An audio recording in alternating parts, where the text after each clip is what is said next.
Je suis pas ici en vacances, hein. Moi maintenant j'habite ici. Allez, Bien sûr.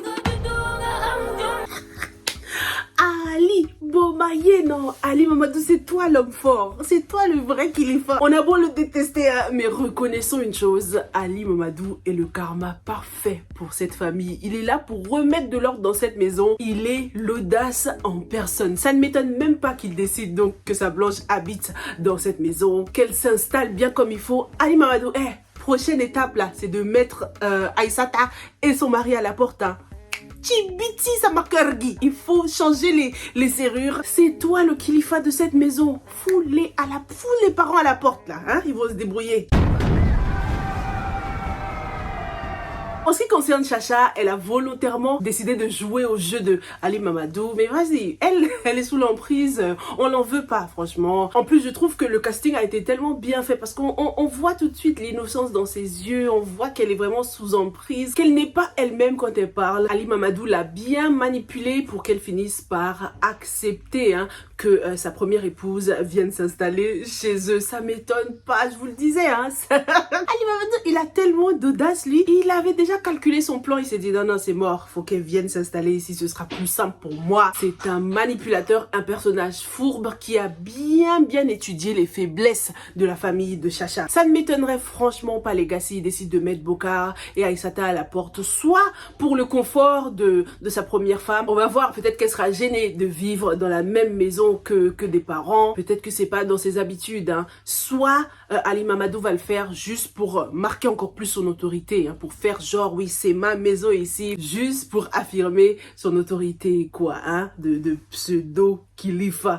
Dites-moi ce que vous en pensez dans les commentaires. Ali Mamadou est un homme paresseux, un flemmard, hein, un homme qui n'a pas beaucoup d'ambition et il nous le confirme dans cet épisode lorsqu'il donne les raisons pour lesquelles il a épousé cette première femme. Pour les papiers, pour qu'elle le mette bien en France parce que c'était la galère, seulement par intérêt. Ce mec, c'est une sangsue et il n'est pas prêt à libérer les lieux. Il va profiter de cette famille jusqu'au bout. C'est un gold digger, ce mec, hein. Il va bien utiliser leurs faiblesses pour arriver à ses fins. Au début, on s'était trop demandé, ouais, pourquoi il n'a pas réagi lorsqu'il a constaté que l'attitude de Chacha avait changé du jour au lendemain. Ali Mamadou, franchement, ça se voit qu'il aime pas Chacha. Comment il peut rien dire quand Chacha change soudainement? En fait, il avait déjà capté, le mec. Il voulait juste continuer de faire semblant d'être le beau-fils parfait. On a vu cette rencontre accidentelle entre Degen et Bokar. Ils se sont échangés les numéros, ce qui veut dire qu'ils vont probablement se revoir. Degen ne sait pas encore qui est vraiment Bokar, mais lorsqu'elle va découvrir qu'il s'agit du mari d'Aïssata,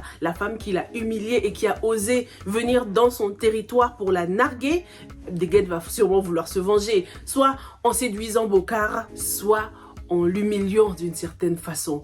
Ce serait trop bien si c'est Degen qui finissent par héberger Bokar et Aïssata. Ce serait l'humiliation du siècle, hein, si Aïssata finissait par habiter chez Degen. Ça voudra aussi dire que cette scène où elle a débarqué chez Degen là au début de la saison, c'était un peu prémonitoire, hein. Les choses continuent d'être très sérieuses entre Djenaba et Ibou. Love is in the air, les gars. Ibou a été présenté un peu officiellement à une partie de la famille, hein, donc à Amin Baye et à la maman de Djenaba. J'ai bien aimé la franchise de Amin Baye lorsqu'elle l'a croisé, hein. Au moins, voilà, ça c'est fait, il n'y a pas d'ambiguïté sur ce côté-là. Espérons juste que Amin Baye ne parlera pas mal de lui, quoi, juste pour ruiner cette relation, tu sais. Amin Baye a beaucoup d'influence sur Mahodia en ce moment, donc elle pourrait clairement lui dire, oui, en fait, non, lui là, il m'avait un peu dragué avant, et bam, ce serait foutu. De toute façon, je pense que Mahodia n'approuvera pas forcément de cette relation, parce que le fait qu'on ne le montre pas tout de suite, hein, qu'on ne fasse pas les présentations avec lui tout de suite, ça veut tout dire, hein. Mahodia ne sera probablement pas d'accord avec cette relation. En plus, Mahodia, je pense qu'il le connaît déjà, hein, de toute façon. Ibou, c'est un bon ami à Alkali, et je pense que Mahodia connaît tous les amis d'Alkali, donc lorsqu'il va le voir, là, il va dire, mais toi, t'es sérieux, toi? Déjà que t'as essayé de draguer ma femme, là, c'est ma fille que tu veux maintenant. J'ai bien peur que cette relation ait un impact sur les rapports entre Djenaba et son papa, hein. Son père, qui est vraiment son chouchou, hein. C'est une daddy's girl, c'était une daddy's girl jusqu'ici.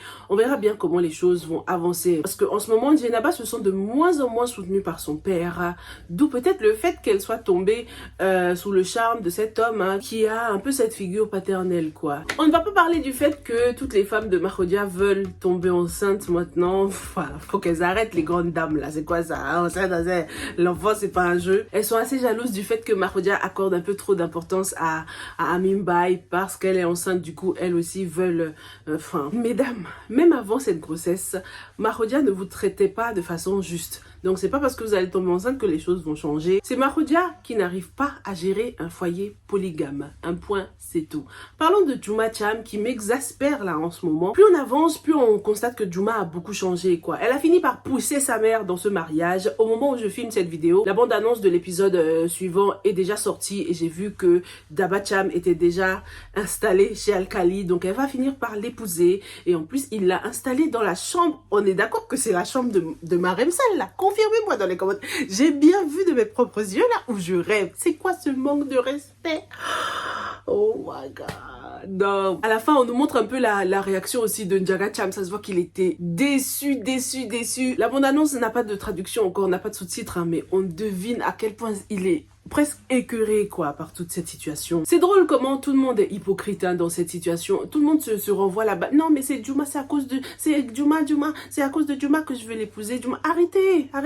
Vous voulez vous marier là, mariez-vous qu'on en finisse là, bande d'irresponsables. Toujours, oui, Juma, elle a quel âge? Ça n'a pas de sens de vouloir se marier pour Juma, même si c'est votre fille, elle est grande, c'est une grande maman qui a l'âge de fonder son propre foyer. Vous êtes là à dire que vous voulez vous marier pour lui faire plaisir, mais arrêtez. Juma Cham aussi, tes parents, laisse-les vivre un peu, faire leur propre choix. C'est quoi ton problème? Juma a trop changé. Elle est devenue presque hautaine, quoi. Ah, ça, elle m'a énervée dans cet épisode. Entre son comportement avec Rocha, elle lui donne même pas l'heure. Elle veut mettre un terme à sa relation sans lui avoir parlé clairement. Elle profite de l'amour de son grand-père, hein, de l'amour que Njaga Cham lui porte pour obtenir ce qu'elle veut de lui. Elle force sa mère à accepter ce mariage. Ça, vraiment, c'est la Juma enfant gâtée, quoi. C'est la Juma qui n'a jamais connu de souffrance. Elle a jamais souffert dans sa vie. Du coup, elle peut pas comprendre la souffrance des gens. Comment elle peut laisser Rocha entre parenthèses comme ça? Il est super mal en ce moment. Non, Juma Cham, il faut se reprendre. En tout cas, concernant Alkali, c'est sûr que ces mariages vont vraiment changer toute la dynamique de son foyer, semer encore plus le trouble.